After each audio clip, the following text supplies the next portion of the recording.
I think that there's certain applications of AI, it just doesn't make sense, where you have to preserve that human to human relationship where empathy really matters. We've seen that with customer service kind of applications.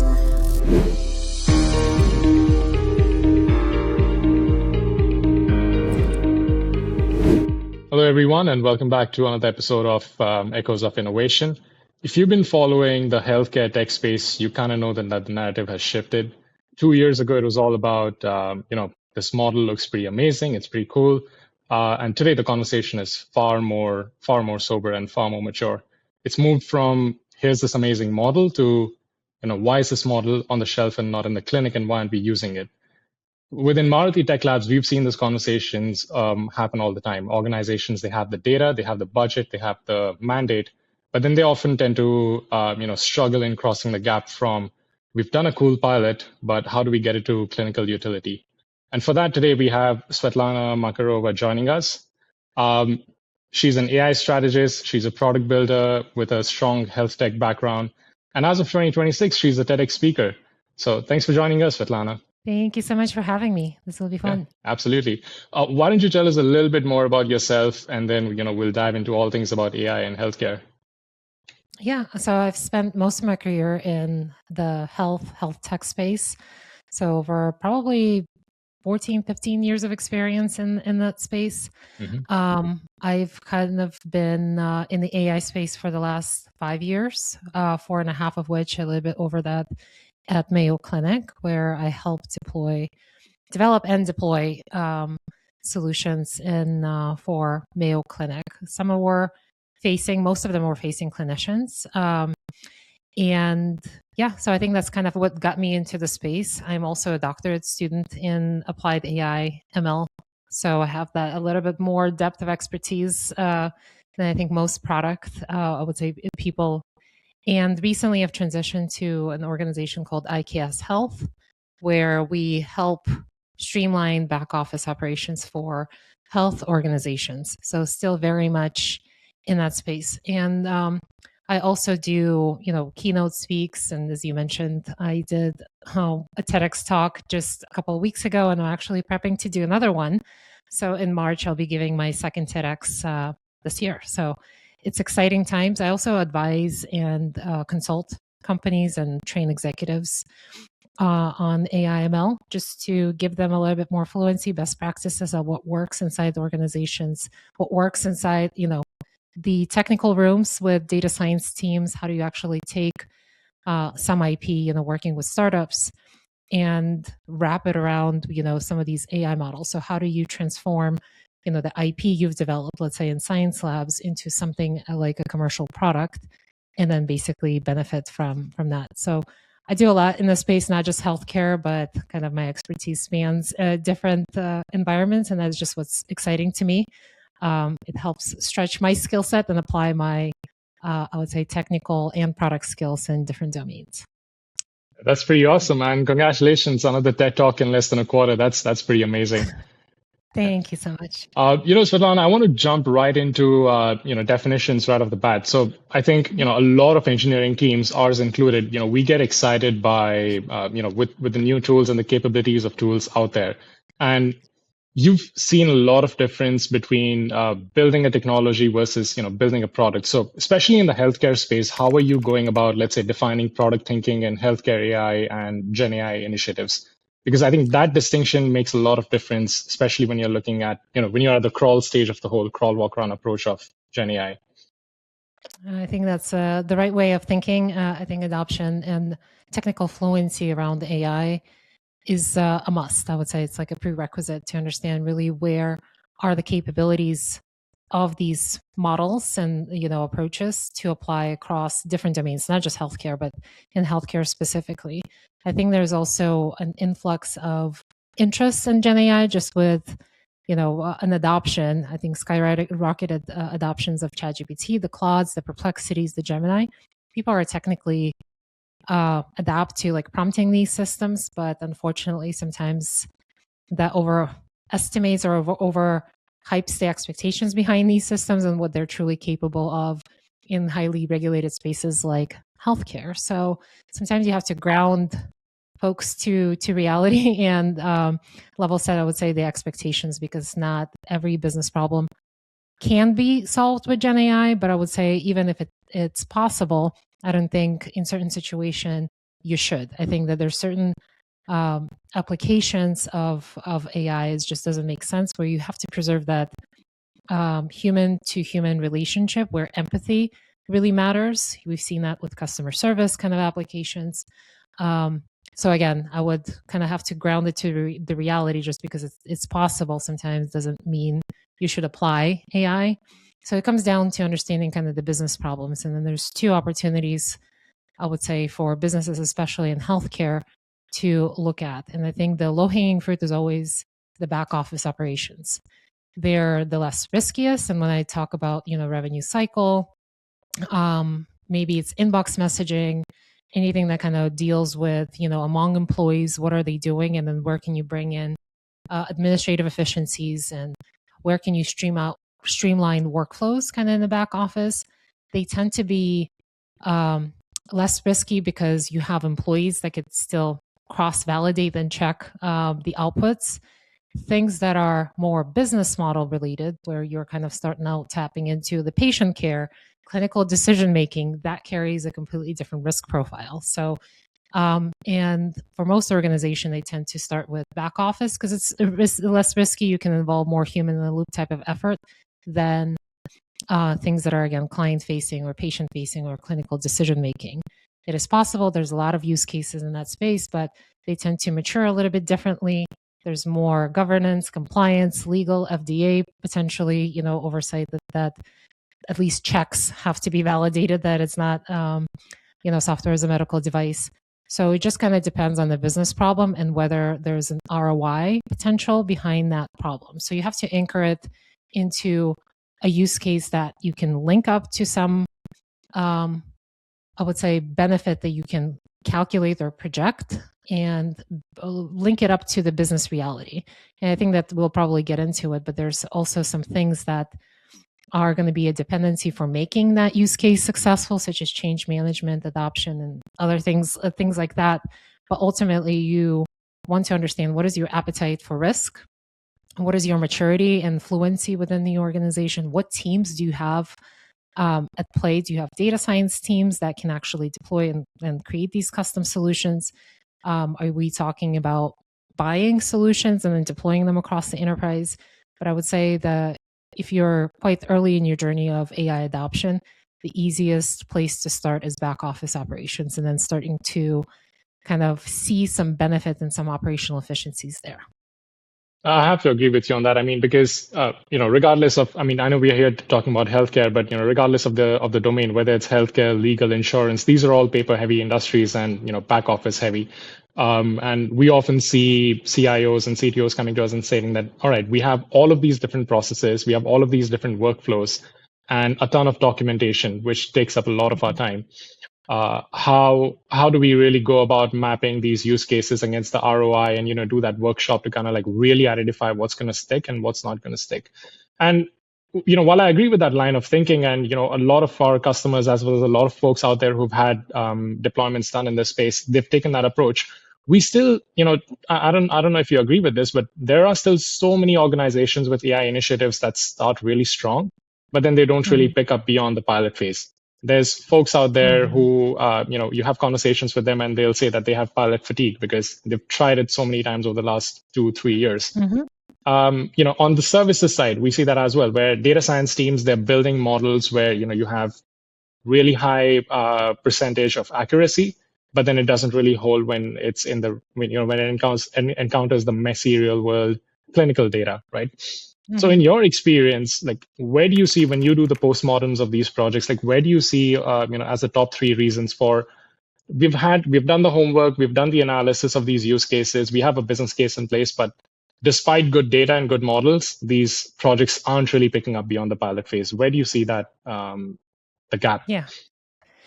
And I think, again, linking it up to the trends of the current market, right now, there's a lot of hype around no code and being able to pilot solutions quickly. So unfortunately or fortunately, you can take a business problem and you can demo basically a working solution. That's how most of these, AI projects start, is that you have to demonstrate feasibility given the data, given kind of the model's capabilities to achieve some signal. And then you're not looking for high accuracy during pilot phases because you're just doing something quickly. And depending on the type of model you're deploying, whether it's Gen AI, deep learning, you have some other applications that you're building, you're not necessarily testing for accuracy, you're looking for promise to deliver on that business outcome. So the thing to kind of consider is that during those pilot phases, you give objectives to your teams that, just, feature engineer or create these models that are optimized for a specific outcome. They're just looking for signal. And when you give them a green light, then they go into the production. And so in order for them to scale the models to, let's say, enterprise scale in healthcare, one thing to notice, especially, when I was working at Mayo Clinic, there was close to 100 specialties that we had. So something that works within one area of the practice, hematology, oncology, may not necessarily scale well to another area of the practice, especially if you're looking for an enterprise-wide solution. So there's a lot of variation you have to consider. So your pilot couldn't have been, scale to all the entirety of variation across the practice. And now you're starting to uncover these edge cases. And, with Gen AI hallucination rates, or maybe there's a nuanced data that you're seeing in this cases. So majority of time when you're building a deployment ready solution, you're now exposing your models to these edge cases and these like complex situations that you have to kind of resolve.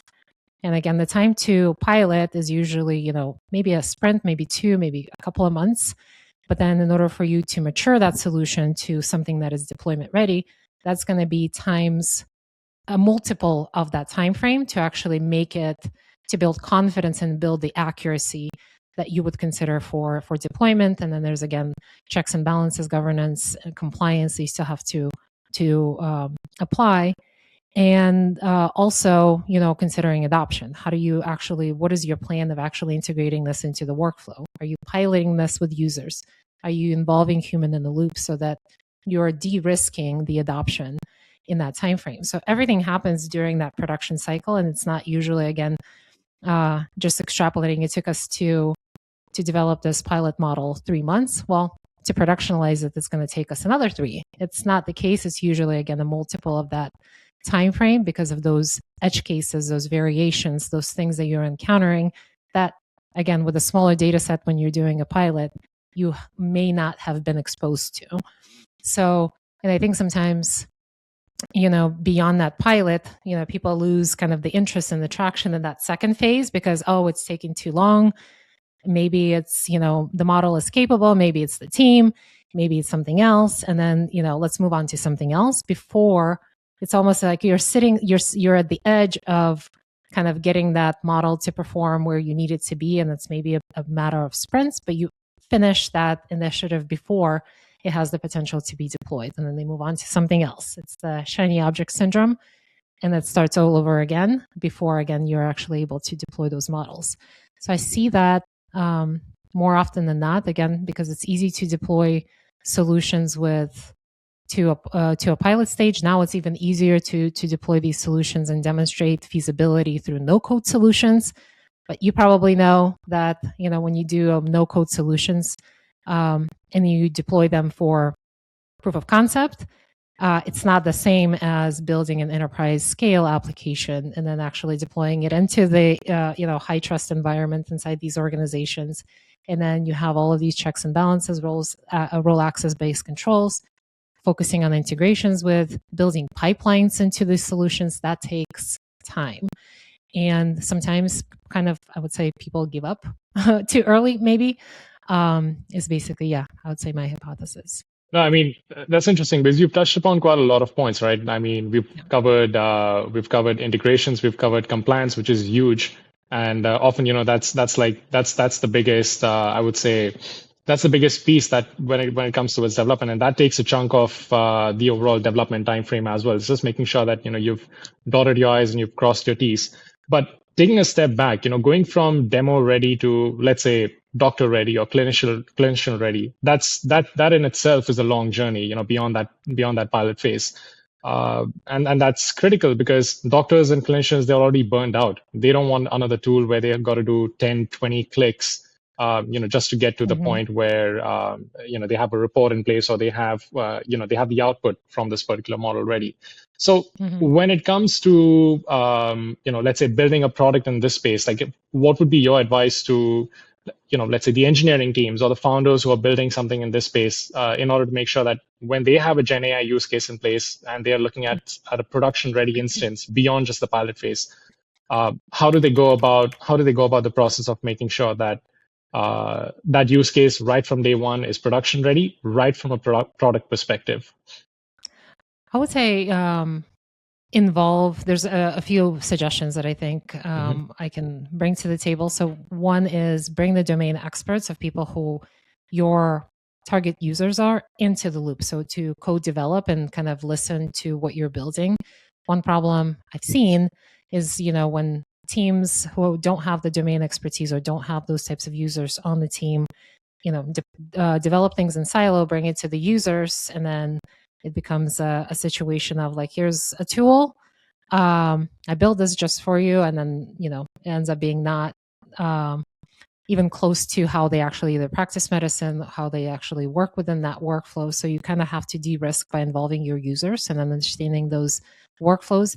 Not necessarily has to be a physician. Maybe it could be a proxy like an advanced practice provider who's like a nurse practitioner or a physician assistant, potentially a nurse. So someone who is like a clinical informaticist, for example, who understands the workflows that they do. So you de-risk to understand the user experience or the user workflow for what you are designing for. The other thing that you'll notice that during the early pilot kind of feedback, sometimes users, again, if you ask the users what they want built, sometimes they'll say, build me a faster horse.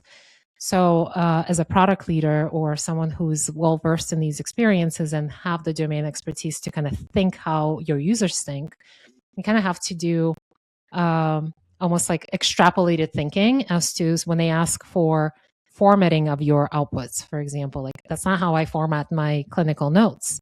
Instead of giving them an ability or a button to give them a formatting capability, think as to what is the outcome that they're trying to achieve. They want something that is faster in potentially like generating the note in the first place, or maybe coming up with a report. So they're not asking for formatting. They want things to be done in the way that they're used to. So could you use one-shot or multi-shot kind of prompting methods or context where you're feeding examples of the past work to format the output of the system in the way that the user is expecting it? You can do that at scale. I think that's the power of AI, is that you can deliver hyper-personalization at scale.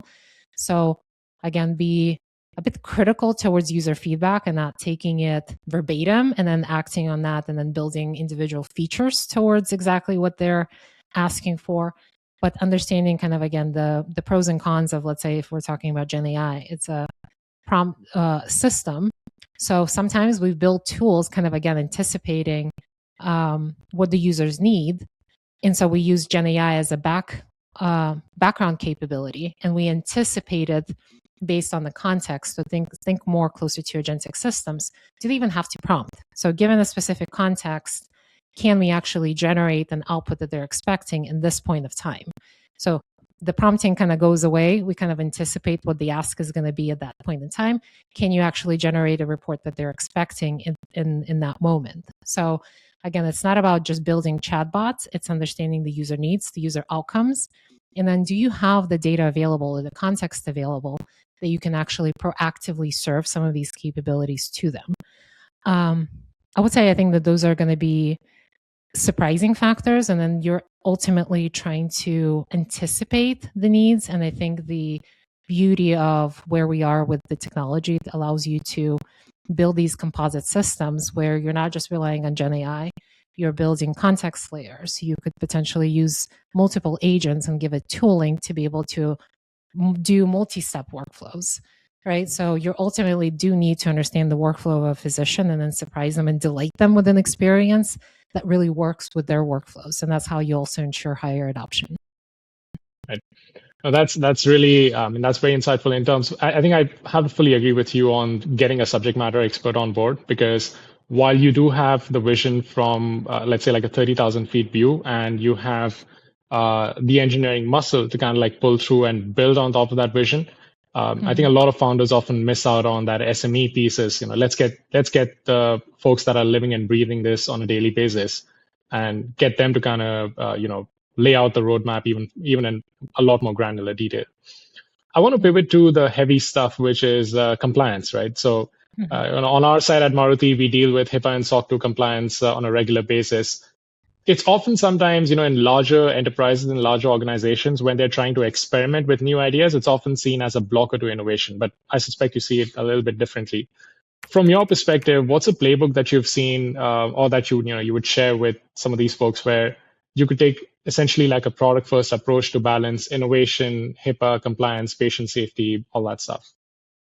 Yeah, I think in most of the teams, especially if you're in healthcare, I'd be surprised if you didn't have to, or if you weren't required by your company or maybe within your domain to go through HIPAA training to understand what kind of elements of like the clinical data is classified as HIPAA. So, and depending on, again, the domain, if you're working with healthcare clients, sometimes you also have to consider in those contractual agreements, if you're developing proprietary models as a startup, can you actually use their data? And those are written into contracts. Sometimes companies opt out of using their data, or patients can even opt out from using their data to be training models for a third party. So compliance can be kind of multifaceted, but if you're developing in-house solutions within kind of your own data, and then you're trying to understand what is the playbook, again, I would assume that most healthcare organizations would require their teams, engineering teams, it doesn't really matter, to go through HIPAA training to understand what data elements belong to that.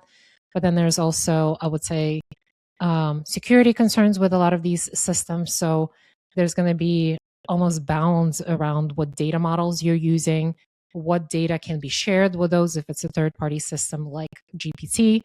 Is this a system that where the data that you import into it, whether it's a RAG or anything that gets uploaded, does it leave the premises of the system? Those are the things that, again, a lot of these organizations are kind of are concerned about.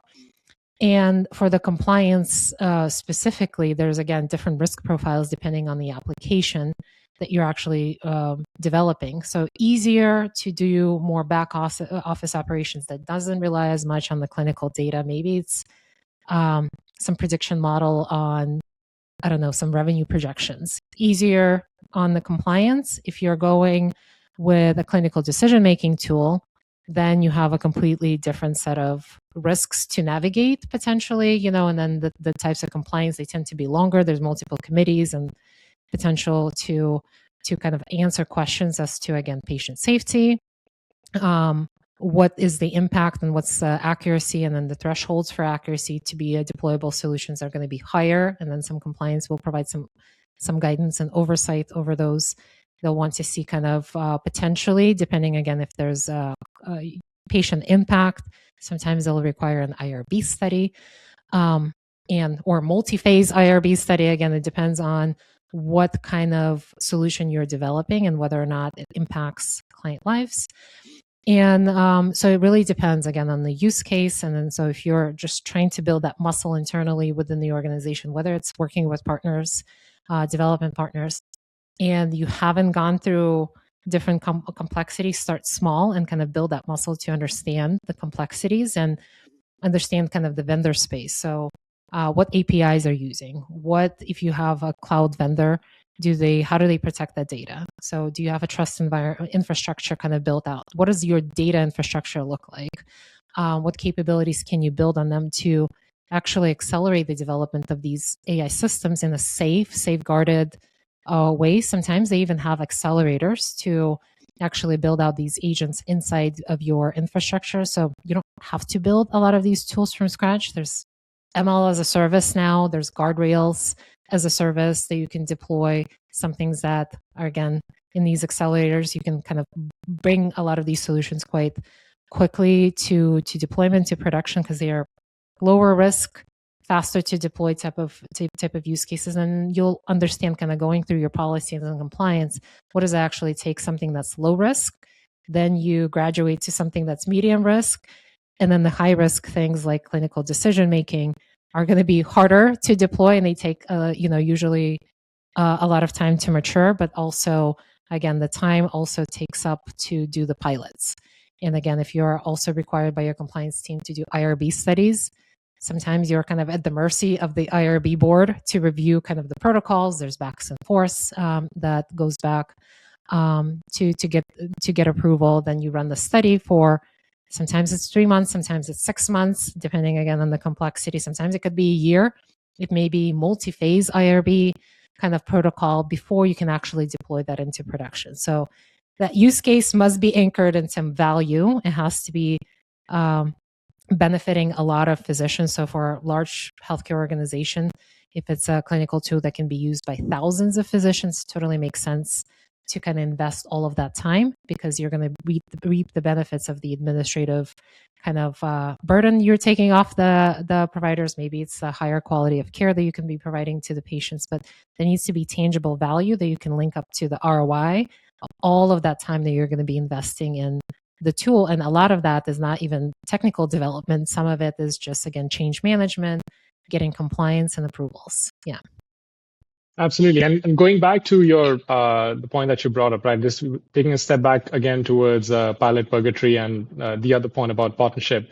Like, one of the things that we often see is that organizations, despite having internal engineering teams, I mean, they're working on several other projects internally amongst themselves, and they often can't do it all alone. They do need external engineering muscle.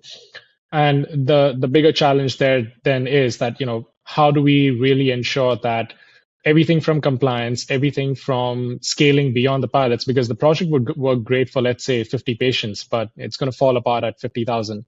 How do we, from that perspective, if you're in the shoes of the CTO, CIO making that decision, and you're looking at an external vendor to kind of, or a partner to kind of help you out with this process, what's your checklist? Because you're evaluating multiple different scenarios. You're evaluating a successful pilot, scaling beyond the pilot, compliance, and also making sure that the external partner that you bring in is, also equally checking these boxes with you.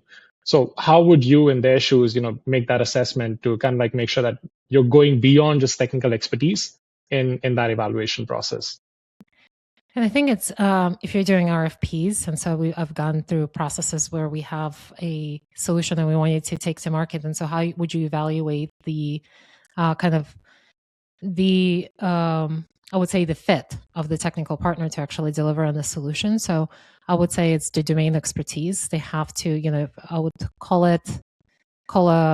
wave a red flag if someone comes from, retail and tries to pitch a solution that will scale across, a healthcare organization, because again, it's a completely different domain.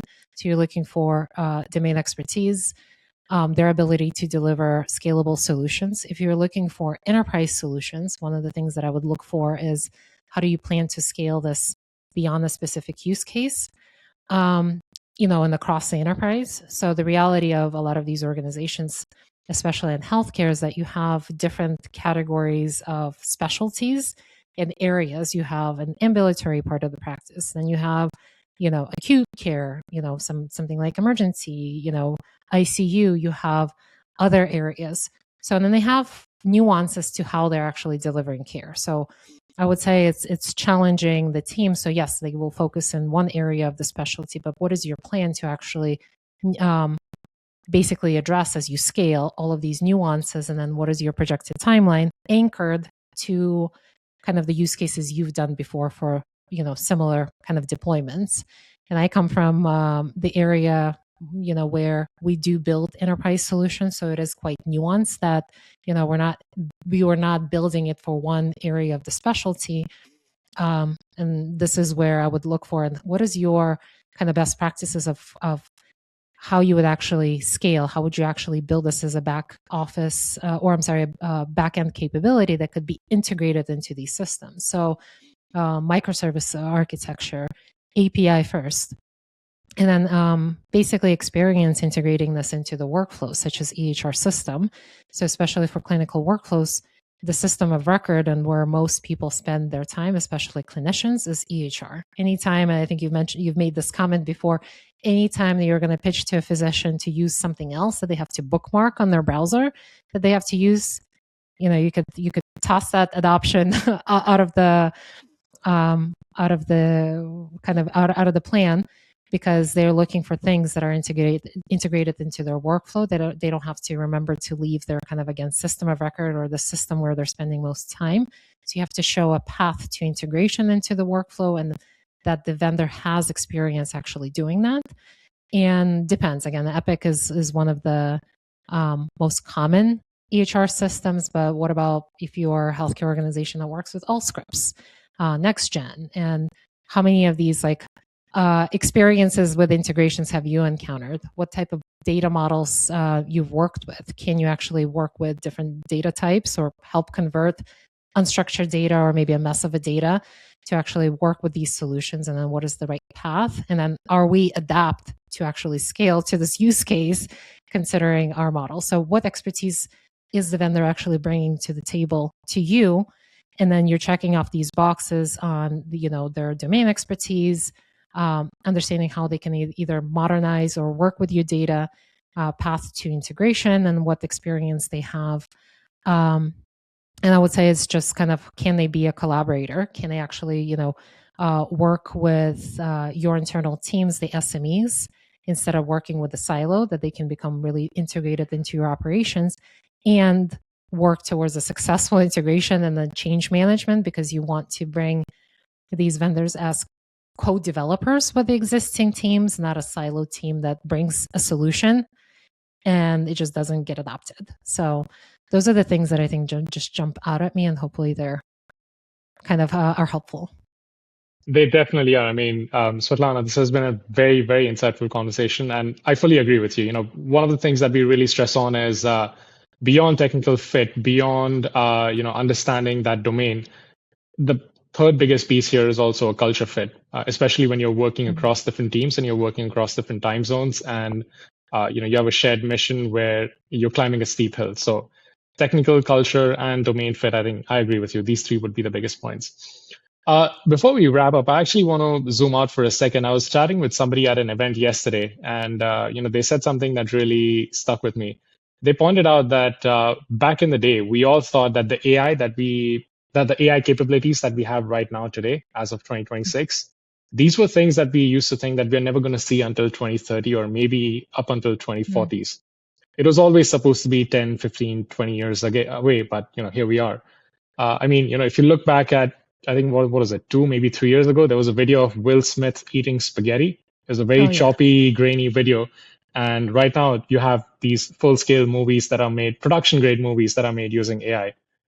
Ben Affleck has a different view on it, but I guess that's a separate conversation. But the point remains, the pace is relentless.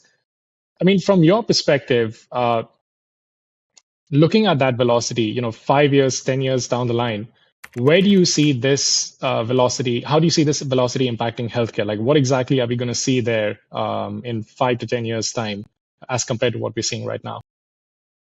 I think that a lot of the organizations have grown in complexity. And so what I'm seeing, and I think starting from kind of the current state and the reality, I think organizations are going to mature in their AI fluency and really understand kind of the true capabilities and how it applies to their organizations over time.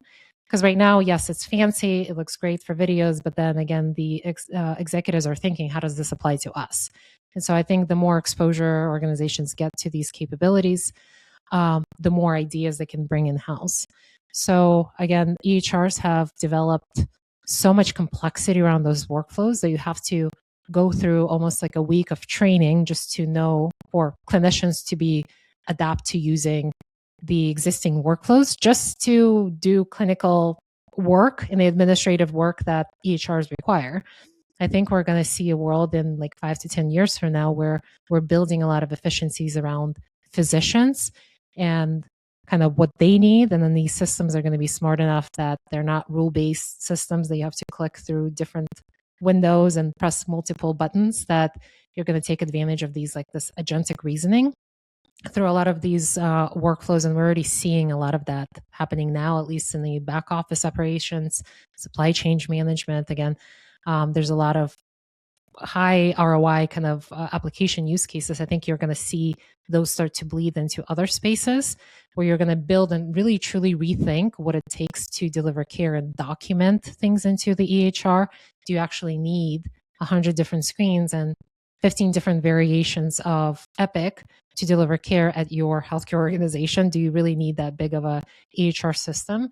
Or can you start to kind of rethink workflows, whether it's back end, whether it's front end? How can you do even streamline communications within the teams? So right now, you have this separation of point solutions, right? So EHR doesn't do this, so we're going to buy this SaaS solution. So now you have organizations that are stuck with hundreds of subscriptions that do very nuanced things here and there. But now the opportunity with AI is to start to marry a lot of those capabilities or even streamline the number of subscriptions that they do, because AI is getting more and more capable that what these point solutions were being able to do with rules, AI can now reason over and actually perform at a higher level than some of these. So I think there's going to be a consolidation of the number of tools and subscriptions that these companies are getting, streamlining and re-engineering the workflows, and truly probably reimagine what it takes to actually provide care, whether it's or do back office operations with the power of some of these AI systems. I think that's the perfect note for us to end on, Svetlana. I mean, this has been a really, really insightful conversation, and I appreciate you joining us. Where can people find you? Where, we'd be more than happy to link all the details in the footnotes. Yes, LinkedIn, you can find me, Svetlana Makarova, or on all of the social media. I've finally streamlined all of my handles to Svetlana on AI. So you can find me on X, Instagram, all of the social media. I've tried to streamline YouTube. I will be launching a podcast soon as well, so it'll be under the same handle. So, but LinkedIn is probably the primary way of getting in contact with me. So thank you. Excellent. Thank you so much, Svetlana. And we'll be sure to catch up with you in person when we are down in the East Coast sometime soon. Thank you. Look forward Thanks a to lot. it. Thanks. Thank Bye. you.